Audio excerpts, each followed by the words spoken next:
Imaginen poder medir, cuantificar y predecir exactamente cuánto miedo o exceso de confianza habrá en los mercados financieros mañana. Y no analizando hojas de cálculo tradicionales, sino pues viendo cuántas veces la gente lee la página de Wikipedia de una empresa. Parece el guión de una película de ciencia ficción, totalmente. Pero bueno, es exactamente la frontera donde chocan las finanzas conductuales y la inteligencia artificial, hoy en día. Hola a todo el mundo y bienvenidos a este nuevo análisis a fondo. Hoy vamos a diseccionar un estudio publicado en 2020 por los investigadores Thomas Dierks, Jesse Davis y Wim Schoutens de la Universidad KU Leuven en Bélgica. Eso es. Y su premisa, intenta responder a una pregunta que sinceramente fascina. Querían averiguar si usar técnicas de Machine Learning o aprendizaje automático, combinadas con lo que el sector llama datos alternativos, Que en este caso son el tráfico de Wikipedia y Google News, ¿verdad? Exacto, esas dos cosas. Pues querían ver si eso puede darnos una ventaja matemática real para predecir los movimientos en el riesgo del mercado. El planteamiento es muy audaz. O sea, tradicionalmente, los modelos financieros cuantitativos se alimentan de datos puros y duros del propio mercado. Claro, lo clásico, precios de cierre, volumen. Eso es, los máximos y mínimos diarios. Lo que este equipo plantea es intentar capturar el sentimiento de los inversores. Esa variable tan humana, irracional y caótica. Tan difícil de medir. Totalmente. Y lo hacen rastreando su comportamiento digital. Quieren ver si la web 2.0 esconde señales predictivas reales. Y pensemos en ello por un momento. Cada vez que alguien busca información sobre una empresa, está dejando una huella. Una huella de su interés, de su ansiedad o quizás de su euforia. Sí. Medir este comportamiento humano en Internet y, traducirlo en una ventaja predictiva me parece un concepto brutal. Es como tener un termómetro global enchufado directamente a la mente colectiva de los inversores. A ver, yo entiendo perfectamente ese entusiasmo. Es una línea de investigación que atrae muchísima atención institucional. ¿Ya? Sin embargo, mi postura al analizar este documento es, bastante más escéptica. Hay que tener cuidado con las narrativas atractivas en las finanzas. ¿Por qué lo dices? Pues porque existe una distancia abismal entre la curiosidad de un internauta promedio leyendo la web y la ejecución real de una orden de compra en un mercado de derivados complejos. A lo largo de este análisis tendremos que poner bajo la lupa si estos famosos datos alternativos realmente logran superar la solidez aburrida pero efectiva de los métodos tradicionales. Me encanta que partamos de posiciones distintas, porque este estudio da para un debate muy intenso. Pero antes de intentar predecir el futuro con algoritmos, creo que es vital que quienes nos escuchan entiendan qué es exactamente lo que se intenta predecir aquí. Fundamental, claro. En la cultura popular, el santo grial siempre es adivinar si el precio de una acción va a subir o bajar, pero este documento ignora el precio. Exactamente. Se enfoca en algo mucho más escurridizo, que es la volatilidad implícita. Una distinción clave. Para comprender el mérito del estudio, hay que separar muy bien la volatilidad histórica de la volatilidad implícita. Vale, desgranemos eso. Pues la volatilidad histórica es un registro. Es una medida matemática de cuánto ha fluctuado el precio de un activo en el pasado. Es un dato cerrado, ¿vale? Un hecho consumado que cualquiera puede calcular simplemente mirando un gráfico. O sea, si usamos una analogía de conducción, la volatilidad histórica es como conducir un coche mirando exclusivamente por el espejo retrovisor. Tal cual. Sabes exactamente cuántas curvas bruscas has pasado, a qué velocidad tomaste la última rotonda, pero, claro, no te dice absolutamente nada de lo que hay delante. Me parece una visualización perfecta.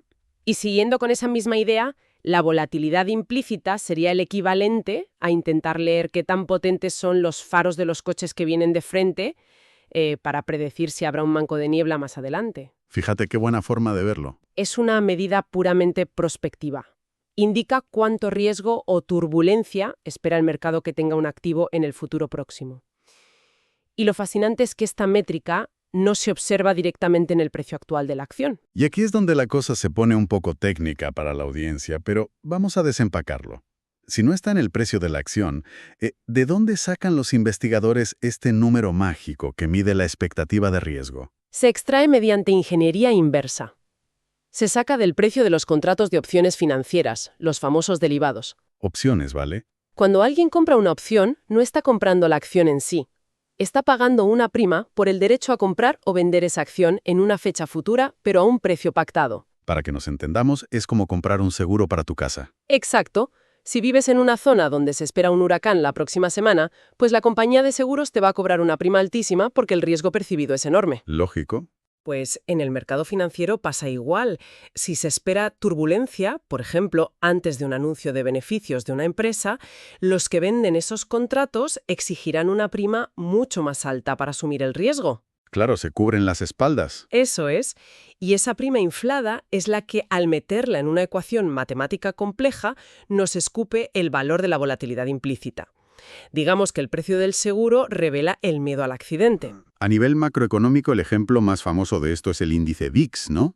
Que rastrea las opciones del S&P 500 y en las noticias lo llaman el índice del miedo. El mismísimo. Y lo que me resulta brillante de este estudio es que toman esa misma fórmula matemática complejísima del VIX y la aplican a una sola empresa. Usan a Apple, bajo el símbolo AAPL, como su conejillo de Indias. Y ojo, el rigor del documento en este punto es exhaustivo. Para calcular ese VIX de Apple, los autores realizan una interpolación lineal constante entre contratos de opciones que expiran justo antes y justo después de un horizonte temporal de 30 días. Madre mía, la cantidad de matemáticas que hay ahí. Y tanto. Pero hay que advertir una cosa. Predecir el miedo de los inversores basándose en el precio de los derivados es, digamos, caminar sobre hielo muy fino. ¿Por qué lo dices? Porque la matemática asume que el mercado de opciones es perfectamente líquido y eficiente.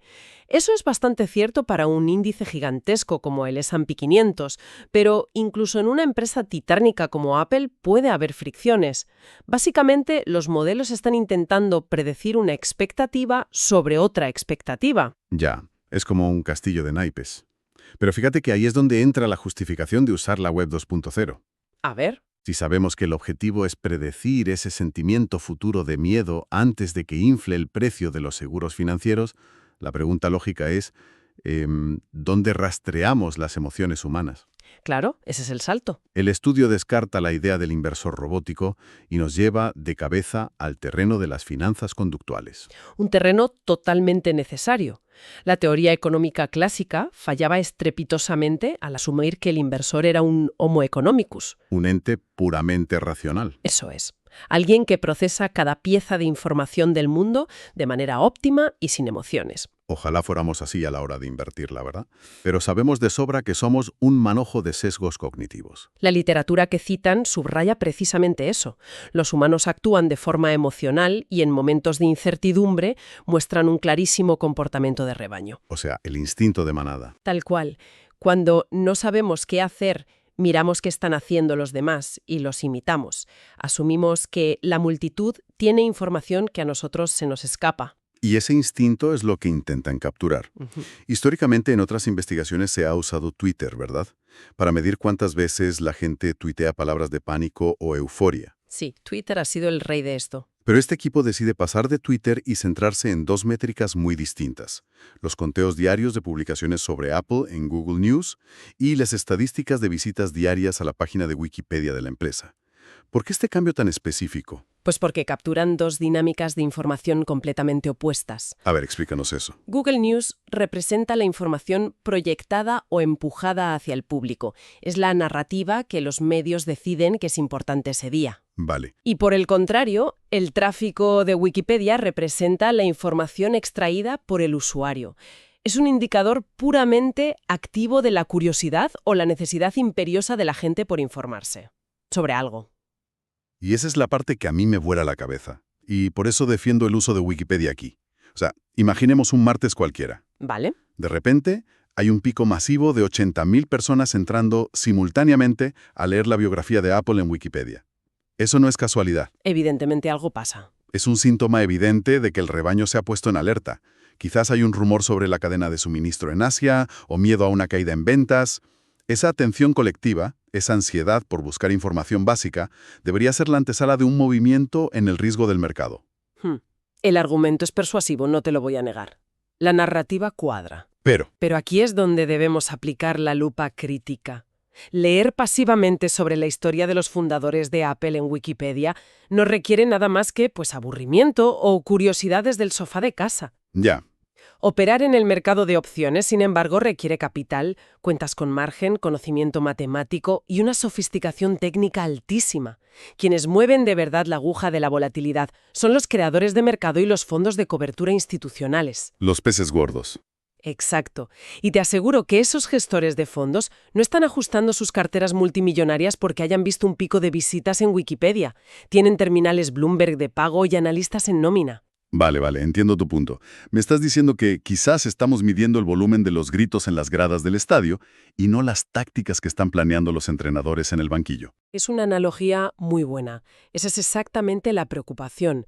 El riesgo de usar tráfico web general es que el ruido de los aficionados ahogue cualquier señal real de los profesionales. Es una disonancia importante, pero aún con esa duda sobre la mesa, los investigadores tenían su objetivo fijado: la volatilidad de Apple, y sus ingredientes recolectados: datos de mercado, Google News y Wikipedia. Sí, tocaba cocinar. Exacto.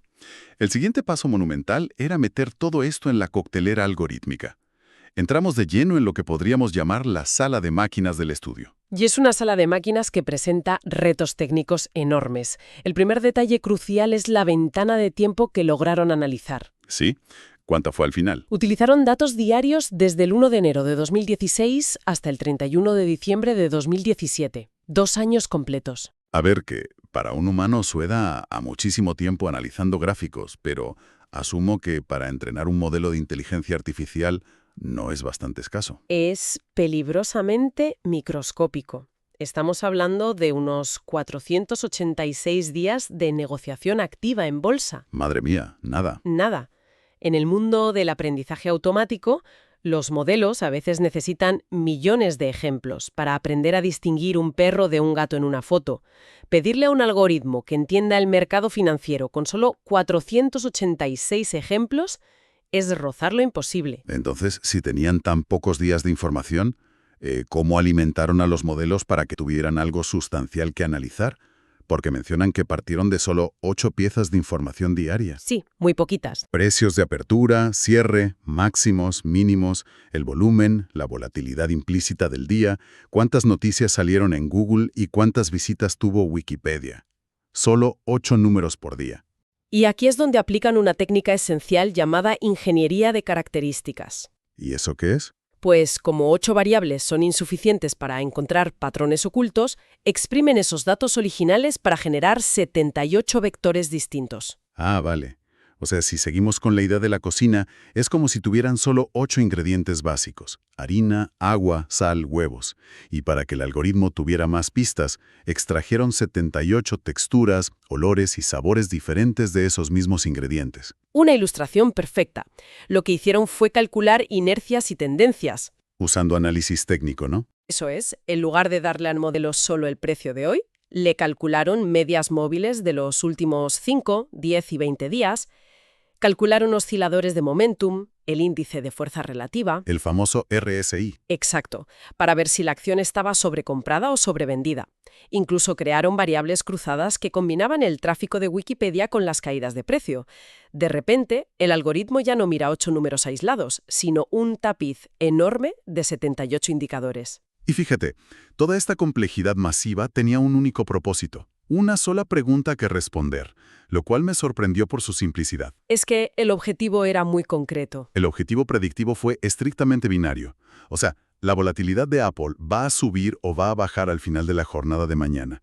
No les pedían predecir si subiría un 10% o un 1%, solo la dirección, blanco o negro. Plantearlo como un problema de clasificación binaria es inteligente porque simplifica mucho el ruido. Aunque, cuidado, hay un detalle estadístico vital. Cuéntanos. Los datos reales estaban desequilibrados. Durante esos 2 años, el 59% de los días la volatilidad bajó y solo el 41% subió. Ah, claro. Esto significa que si un modelo fuera lo bastante perezoso como para predecir siempre que bajará, ya tendría un 59% de acierto sin haber aprendido absolutamente nada de finanzas. Exactamente. Ese es el tipo de trampas matemáticas que arruinan estudios enteros. Y para evitarlo, y sobre todo para evitar hacer trampa leyendo el futuro, explican un proceso de validación que me parece una obra de arte de la prudencia. Te refieres a la validación hacia adelante, ¿no? El walk forward validation. Sí, Y creo que es fundamental que quienes nos escuchan entiendan por qué esto es tan importante. En el Machine Learning normal, digamos, para predecir correos spam, tú coges una bolsa con miles de correos, Vale. sacas el 80% al azar para enseñar a la máquina y usas el 20% restante para ponerla a prueba. Pero claro, si haces eso con series de tiempo financieras, estás cometiendo un pecado capital. Totalmente. Si mezclas los días al azar, podrías terminar usando los datos de lo que pasó un viernes para enseñarle al modelo a predecir lo que ocurrió el martes de esa misma semana. Le estarías dando un almanaque deportivo del futuro. Claro, haciendo trampa. Por eso, la validación hacia adelante es, a ver si me explico, es como hacer un examen de conducir donde la carretera se va construyendo exactamente 1 metro por delante del capó de tu coche. Esa es la clave. Usas toda la información hasta el día de hoy y le pides al modelo que prediga única y exclusivamente el día de mañana. Luego avanzas el coche un día, le muestras lo que pasó, lo reentrenas y le pides que prediga el siguiente. Nunca le dejas ver el mapa completo por adelantado. El rigor de ese método es innegociable en finanzas cuantitativas. Ya veo. En la práctica, establecieron una ventana móvil de 379 días para entrenar y predecían el día 380. Y repitieron este ciclo tan pesado 106 veces. Para obtener 106 predicciones puras, vírgenes. Exacto. Y enfrentaron a 3 algoritmos diferentes: la regresión logística, las máquinas de vectores de soporte, o SVM, y un modelo llamado AdaBoost. Vale, con todo este blindaje metodológico, parecía que estaban listos para descubrir oro. Pero recuerdo que mencionaste que tener solo 486 días de datos era un problema grave. ¿Cómo afectó eso a la elección de estos 3 algoritmos? Afectó totalmente, porque les obligó a descartar la tecnología más de moda hoy en día: el aprendizaje profundo, el deep learning, Las famosas redes neuronales. esas mismas. Tuvieron que rechazarlas por el concepto de sobreajuste, el overfitting. Las redes neuronales son tan potentes que si les das tan pocos ejemplos llenos de ruido, en lugar de aprender patrones reales, simplemente memorizan el ruido. Se aprende en el examen de memoria en lugar de entender la materia, o sea... Tal cual. Es como intentar descifrar el clima global mirando por la ventana de tu casa una sola semana. Por eso optaron por algoritmos más tradicionales. Bueno, entonces, después de someter a estos algoritmos a este examen de conducir tan riguroso, ¿qué pasó? Llegamos al núcleo del asunto. Los resultados. Para comprobar el valor de cada fuente de datos, hicieron un estudio de ablación. Básicamente evalúan el sistema encendiendo y apagando interruptores. Probaban el modelo solo con datos de mercado, luego añadían Wikipedia, luego lo quitaban y añadían Google News. 5 escenarios posibles. ¿Y los resultados de este estudio de ablación fueron? Un baño de realidad fría para los defensores de la Web 2.0. Cuéntame. La revelación principal es que el escenario más exitoso, el mejor de todos, fue el que utilizó pura y exclusivamente datos de mercado tradicionales. O sea, ni rastro de lo digital, ninguna visita a Wikipedia, ningún titular de Google News, solo el precio, el volumen y la volatilidad histórica. Bajo este escenario clásico, el modelo SVM logró una precisión del 64,2%. A ver, quiero detenerme en ese número un momento. Un 64,2% prediciendo la dirección correcta de un mercado tan eficiente como las opciones de Apple. Superar el 50% de tirar una moneda por más de 14 puntos en finanzas es un triunfo matemático enorme. Es un número muy respetable, ¿sí? Pero claro, la cara B de esa moneda es dolorosa. Añadir los datos alternativos empeoró las predicciones en casi todas las configuraciones.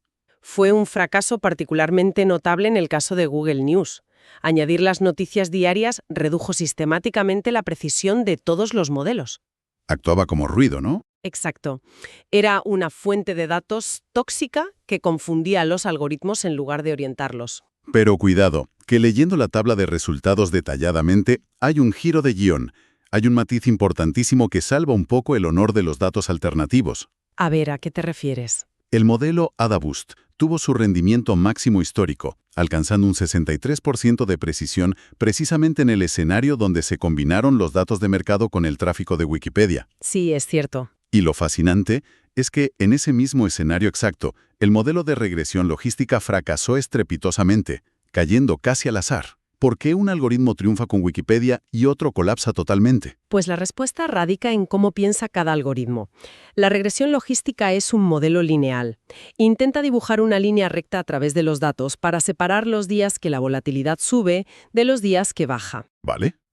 Si la relación entre las visitas a Wikipedia y el mercado no es una línea recta constante, la regresión logística se vuelve completamente ciega. ¿Y Adaboost? ¿Qué hace diferente? Adaboost no busca una línea recta. Es un modelo basado en árboles de decisión. Funciona creando una secuencia de modelos muy simples. El primer árbol hace una predicción y comete errores. El segundo árbol se enfoca única y exclusivamente en corregir los errores del primero. O sea, en lugar de intentar entender todo el temario de golpe, es como un estudiante que hace exámenes de prueba y cada día repasa solo lo que falló el día anterior. Exactamente el mecanismo. Al hacer esto, Adaboost es capaz de descubrir relaciones oscuras y altamente no lineales. Ponme un ejemplo. Por ejemplo, podía descubrir una regla como: si Wikipedia tiene 50.000 visitas, no significa nada. Pero si tiene 50.000 visitas y, simultáneamente, la media móvil del precio ha caído durante 3 días, entonces sí es una señal fuerte de pánico.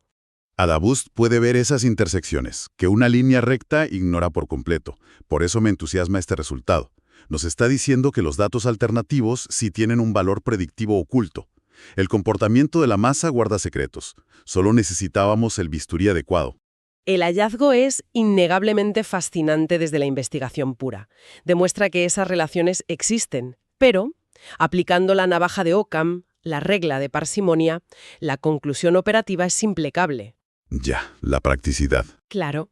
En la vida real, si el modelo más simple usando solo datos de mercado te da un 64,2% de forma rápida, no tiene ningún sentido sudar la gota gorda, complicar la infraestructura, extraer datos de Wikipedia cada noche y usar Adaboost, solo para conseguir un 63%. Que sigue siendo inferior, claro. La dura realidad es que añadir datos externos en conjuntos de entrenamiento limitados introduce más niebla que claridad. La explicación más sencilla sigue siendo la más robusta, desde luego. Es una cura de humildad para la obsesión actual de medir cada clic en Internet. Aunque los propios autores son transparentes y admiten que no optimizaron los modelos hasta el límite por falta de potencia computacional. Sí, eso deja una puerta abierta para el futuro, sin duda. Bueno, ha sido un viaje intelectual increíble a través de la inteligencia artificial, los derivados y la psicología de masas. Vamos a ir aterrizando todo este conocimiento con unas conclusiones claras. Si tuviéramos que destilar el documento en 3 puntos clave, el primero sería una confirmación. Si es posible usar Machine Learning para predecir con éxito la dirección de la volatilidad implícita en un marco diario. Segunda conclusión, y yendo en contra del marketing actual, los datos cuantitativos clásicos del mercado siguen siendo los reyes indiscutibles. El precio y el volumen hablan más claro que los titulares de Google. Y el tercer pilar nos habla del futuro. Existen evidencias sólidas de que hay relaciones matemáticas no lineales entre cómo buscamos información y cómo se mueve el riesgo. Extraer eso requerirá conjuntos de datos masivos. De hecho, los autores señalan la necesidad de usar datos intradiarios en lugar de datos al cierre del mercado para evitar el ruido, y sugieren abandonar la predicción puramente binaria. Añadir etiquetas para predecir movimientos neutrales ayudaría a los algoritmos a entender que, muchas veces, la masa simplemente no hace nada. Es un paso lógico para futuras investigaciones. Y todo esto me lleva a una reflexión final para quienes nos escuchan hoy. Algo para darle vueltas en la cabeza. Hemos visto que en este estudio de 2020, usando apenas 2 años de datos, los algoritmos ya escarbaban en nuestras búsquedas mundanas en Internet para intentar calcular el pánico financiero. Y la capacidad de procesamiento no para de crecer. Exacto. Si esta huella digital sigue creciendo capturando nuestro tiempo de lectura o la velocidad a la que hacemos clic bajo estrés, llegará el momento en que las máquinas entiendan la psicología colectiva mejor que nosotros mismos. Es una pregunta inquietante. ¿Podría una inteligencia artificial ver venir el miedo irracional con tanta claridad que empiece a alterar los precios del mercado para sacar beneficio antes siquiera de que nosotros sintamos conscientemente ese miedo? Madre mía, es el dilema definitivo. La frontera donde la predicción deja de ser un reflejo del comportamiento humano y se convierta en el motor que lo condiciona. Ahí lo dejamos. Con ese pensamiento resonando, agradecemos enormemente que nos hayan acompañado en este tiempo de análisis. Nos apasiona desgranar estos documentos para entender el mundo complejo en el que vivimos, y esperamos que hayan disfrutado de la exploración. Ha sido un placer. Hasta nuestro próximo análisis a fondo. Un saludo.